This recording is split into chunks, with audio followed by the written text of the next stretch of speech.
kining tax collector ang iyaan ng kolektahon mao ang kwarta nga gitawag nato og taxes or unsa to ang tax sa Bisaya, buhis, buhis. Kwarta niya mo na'y kinabuhi ni Matthew. Usa siya ka tax collector, kolektahan niya og buhis ang mga tao sigon sa gilatid sa balaod niya. Kaya mga Hudiyo ang nagkolekta nila buhis, mauman ang Roman government atong panahona. Kung dunay mga Hudiyo nga manguliktag buhis, murag tan-aw nila makasasala gid ni kay nganong nisuporta siya sa foreign government. Mao na si Mateo usa sa gikundina sa mga Pariseo o sa mga eskriba nga public sinner. Pero si Jesus nga usa ka Hudiyo, mipili ni Mateo aron mahimong apostol o ebanghelista. Kung sa may trabaho sa apostol o sa ebanghelista, mangulikta og kalag para dadon sa langit. So ang tax collector manguliktag kwarta para gastuhon sa gobyerno. Ang ebanghelista, apostol, mangulikta og kalag para dadon sa langit. Lingi ay mong tupad. Ingnaon sa roy imong gikolekta, kwarta o kalag? Pangutan ba? Unsa roy inyong gisigihag kolekta?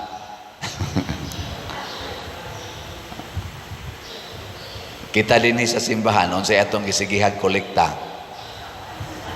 Ha? Kibaw na mo ana. Sige tag baligyag slat, sige tag pasag sibot. Unsa may atong gikolekta? Sa tinud-anay ang simbahan wa manguliktag kwarta. Ang gikolekta sa simbahan kalag. Kining atong baligyag slots is BF dag tag 500 pesos para sa kumbinto. CTU tag 100 pesos para ipanghatag og bugas sa mga kabos, itukod og balay sa mga kabos. Mga opportunity kini aron ta malangit. Opportunity ba? Kini nga mas Kristo, unsay inyong buhaton ngadto sa labing ubos, maunay makapalangit ninyo. Ana.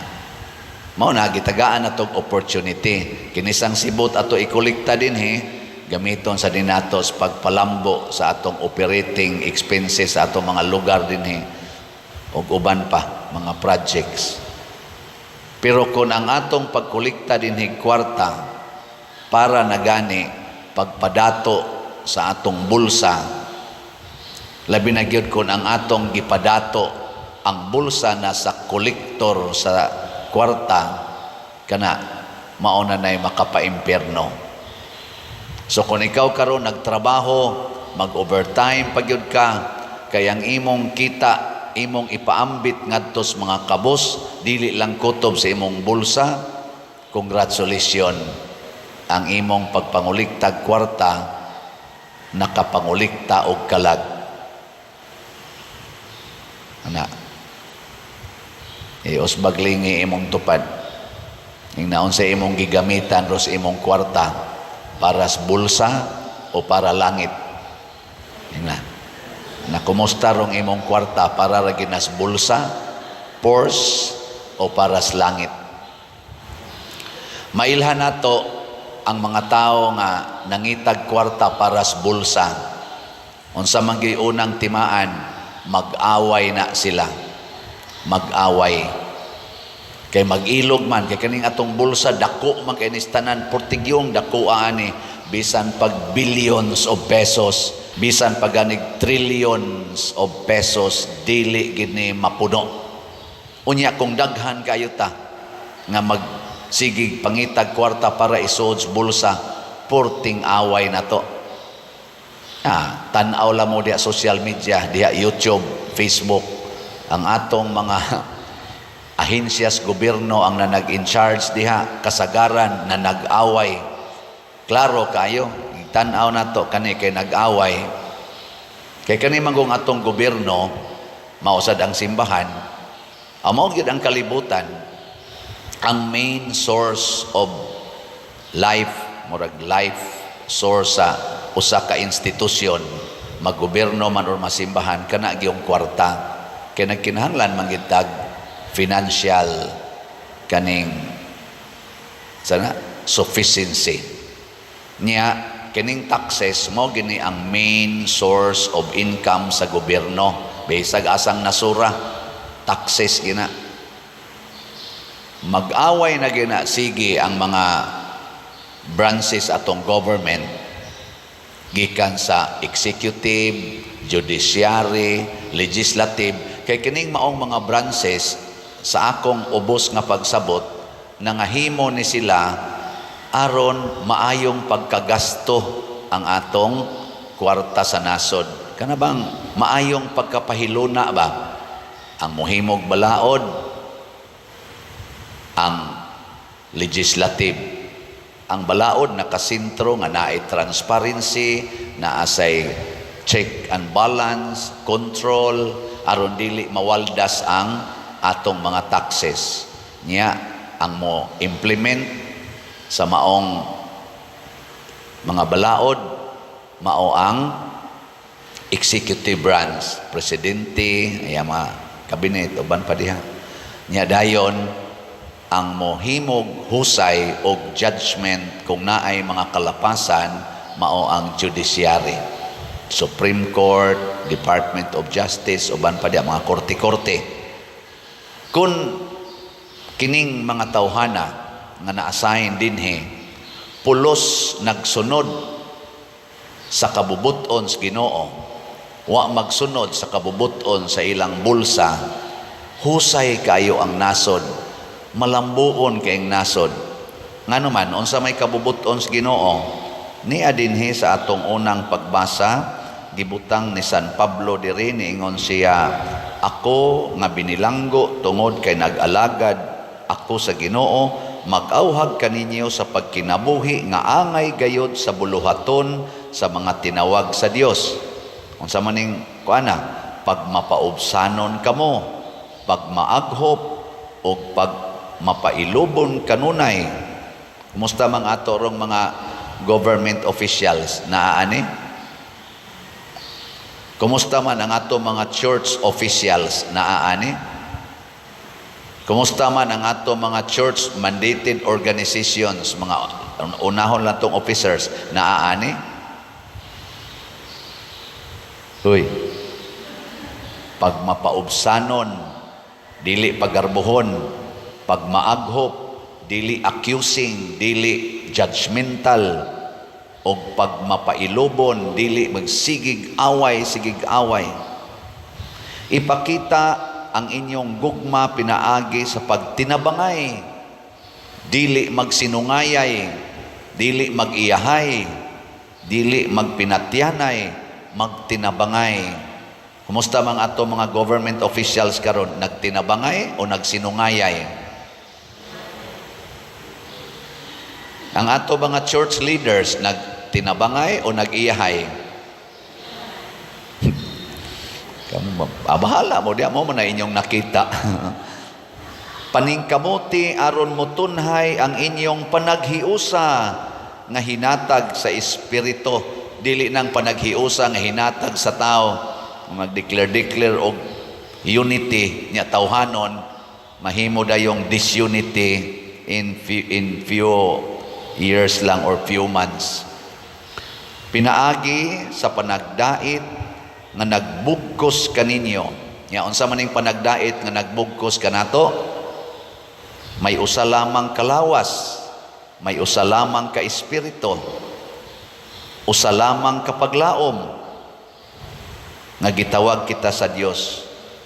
Usa lamang ang Ginoo, usa lamang ang pagtuo, usa lamang ang bunyag, usa lamang ang Dios nga Amahan, nga anaa sa tanan, nagbuot sa tanan, nag-alima sa tanan.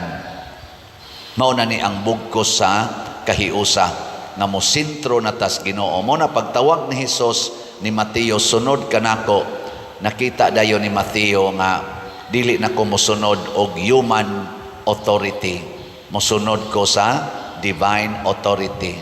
Daghan sad sa atong mga government officials, gani na ako'y bag-ong na-meet karon nga usa ka congressman nga pagka-Diyos nun, naghimog ilang suporta sa mga kaning religious activities. Nya matod pa sa report sa akong na istorya, isa ka na si Congressman Father. Sos, mag-vigil gina siya, iyang pamilya, kuyog gina sila, mag-vigil, simba gina, nya support gina sa mga panako. Lano, kanindot kaha kung ang tanang mga government officials gikan sa executive, legislative, judiciary, down to our lowest level sa atong governance ngari sa barangay level, mapariha ana ba kanang maningkamot pagpaduol sa Ginoo. Nga nagkaistorya man gid mi niingon din siya, Pader, nonsense gining pagdaan atong tao basta way Ginoo. Nakula, mura man ni siya obispo noon, ako naman o igilekturan. Di ba nindot kayong pagkasulti ba? Para nako, Pader, nonsense ra gyud ning pagdag tao basta wa tay Ginoo. Lingay mong tupad ing nanaa kay Ginoo.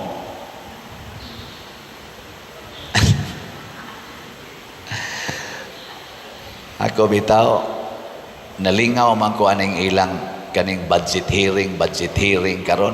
Lingaw kay tanawar gyud yung social media. Malingaw ta nga maguol. Mura sa kog maguol. Isip usa ka graduate og accounting, nya maghunahuna ko anang ila karon kunohay mga buhat sa transparency.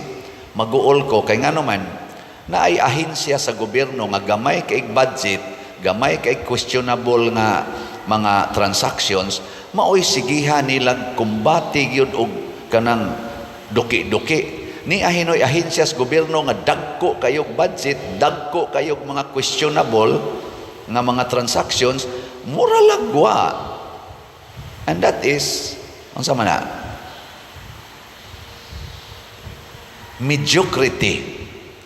Yes, we need to dig and to unearth sa mga kabuang aning atong gipiyalan sa atong mga taxes sa nasod. Pero dili unta mediocre nga ari lang ta aning gamay, ari lang ta aning murag kana ganing makaya nato, ari lang ta aning mga dili suod nato. Pero kining suod nato bahala nag-unsa kadagko ang ilang gipanghimo dihang questionable transactions, ato lang ng pasagdan kay suod ra ba na nato. Gitawag na nato patronage governance. Kana bang patron-patron ba? Ni asa na simbahan, di lang kumuwali ani kay maigo niya ning akong dakong benefactor. Maora ba ni nagtukod aning simbahan na niya maigo niya ning iwali ko ni. Di ba? Sige ra ba ni lector diri niya ako ning iwali. Basig din ahinoon ni mo lector. Maora ba ni gada aning atong pastoral din unya og ako ning iwali maigo na biyaan ko ani patronage governance. Let us Christ-centered governance. Ug unsa may sentro ni Kristo? Kamatuoran. Gugma og kamatuoran. Nahigugma kas imong pag-alagad, unya nahigugma sad sa kamatuoran. Dili kay imong higugmaon ang pipila ka tawo nga dunay dagkong authority ug makahatag nimo dakong bahin sa anomalya o kaha sa mga pribilehiyo nga naa diha niya ng inyong gilingkuran. Atong iampo sa simbahan man o sa gobyerno nga kining kwarta dili na unta mao higugmaon sa atong mga officials, ma-government man or ma-simbahan. Kay matod palagi ni San Pablo, the love of money is the root of all evils. Mao ginay tuburan sa tanang yawa. Bisan din sa inyong pamilya, bisan din sa atong parokya, bisan diha sa mga organizations, nganong mga bungkag ang organizations, apil na ng mga charismatic, mga covenanted communities, nganong mga bungkag, nganong manag bahin-bahin tungod gyud sa kwarta. Kung mahigog man atas kwarta, kibaw na ba mo pilay utang nato ron sa atong nasod? Wa mo kibaw? Kay kanang taong nahigugmas kwarta, niya mo sige nagpahimo sa kwarta, mudako ginang utang. Mabuta nang moingon ko, kanang tao nga nahigugmas kwarta, ilhan kay na nimo, maputos ginas utang. Ilinga imong tupad, nawa kay utang. Ayun na ko ba? Nawa kay utang. Akong gigugol na ko ba? Ang ato kunoderong present nga utang as of 2024 niabot og kuana 15.18 trillion pesos. 15.18 ambot mamunti ako nakita sa Google. Ako lang sa tong gitake nga mao na siya. Wala lang ko mo ko ag detalye. 15.18 trillion. Kay ba mo kung saan na pagsuwat ang 15.18 trillion? Sige lang, suwata yan na nyo sa inyo. Ako sang gitanaw, pilay population ron sa Pilipinas. Kay kita may nabayad og taxes, pila may population. Kay kita magkunuhay mo bayad, ana. Ang ato mo ng taxes mo kuhaon para ibayad. Ang ato ko nung present karon as of 2024, present nga kuan, kay nagsige man nag-increase, niabot na kunutag mga 119 million Filipinos. Apil na ginas mga bata tingali. Gikan as Popcom. Atong Philippine, sana Population Commission. 119 million. I-divide ko no ang 15.18 trillion sa 119 million. Pilay mo gawas? Akong gisoyag divide, ang mugawas 127,000. So kada Pilipino apil na ng bagong na tao, kung naapil na sa record sa Popcom, nagkarga na nagutang nga 127,000 pesos. Maglisod tagbayad gani og 1,000 pesos karon sa atong income din ba? Kita mga Pilipinos, mag-unya-unya pa manggay ka ng 1,000 pesos. Unsa naghagpabayaron kag 127,000 pesos? In short, sa laktod lang nako og ubos og binogo nga pag-analysis, maglisod na gid tagbayad aning atong utang. Kay kada Filipinos, dili man mo income og 127,000 kada tuig ang kada usa. Samot na yung ikada buwan. Nya kada buwan mang computation ana. So sa interest pa lang daan tingali aning atong utang, maglisod na tagbayad kita mga Filipinos. Mo na magsige ra nag-increase ang utang. Nya i-challenge ta mo, i-google kinsang presidentiha, kinsang term sa presidente sa Pilipinas ang pinakadakog utang. Di lang ko masulti, secret. Na-google god, og mo relate ang google diha.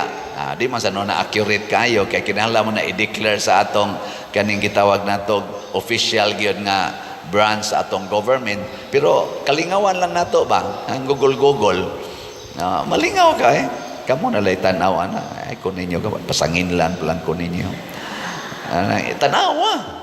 May sana makita ta, katuday si President Kuan, si President Kuan, ni entos iyang term, mauday ni ang utang nga iyang na-produce. Kaya gi-compute Manila ang kada presidente pilay giutang sa iyang term. Total ba niyang nautang? Nagipuno niya sa atong utang. Pero walang nakutanawa sa daw kada presidente pilay gibayad. Ang pila lang usay giutang. Ato lang yan ng tatanawa lang ninyo, maaligrihan mo. Ako lang ning gisgutan mga igsoon tungod kay kitang tanan gi-challenge ta sa kinabuhi ni Saint Matthew. Biyae gid ng kwarta, sigurua ang pulong sa Ginoo.